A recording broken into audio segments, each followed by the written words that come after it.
The Washington Post is reporting the National Security Agency broke privacy rules and overstepped its authority thousands of times since 2008.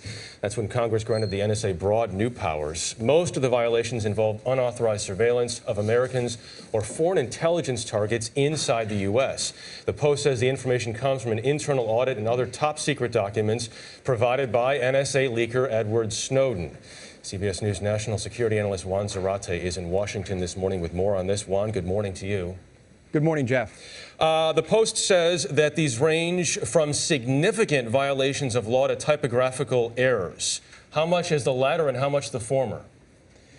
Well, it seems to be a mix, Jeff, and I think that the numbers will raise concerns regardless of the details here. The fact is, this is more than just a few inadvertent episodes. It's really a sense from the internal audits inside the government of the violations and the overstepping by the NSA. I think people are going to see this different ways depending on their perception and trust of the NSA. Certainly, this is going to add fuel to the fire regardless. Is it a systematic issue, Juan, or is it individuals doing things every once in a while? Well, it appears to be somewhat related to human error, somewhat related to technological challenges.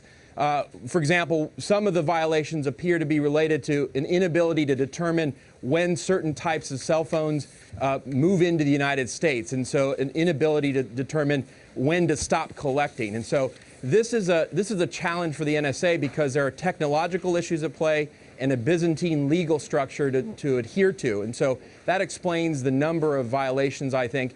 But I think the devil is going to be in the details here as we dig into the actual violations. I mean, Juan, this is nearly 3,000 violations over a one-year period. We should point out that the NSA says, though, in a statement, quote, "We're a human-run agency operating in a complex environment with a number of different regulatory regimes. So at times we find ourselves on the wrong side of the line."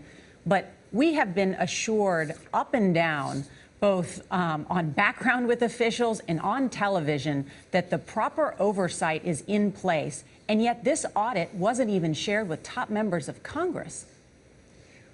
Nora, you're absolutely right. This is going to add to the debate about what the oversight actually is. And the NSA will say and has said that these audits are a part of that oversight, that they're obviously going to make mistakes, that the technology changes, they've got human error.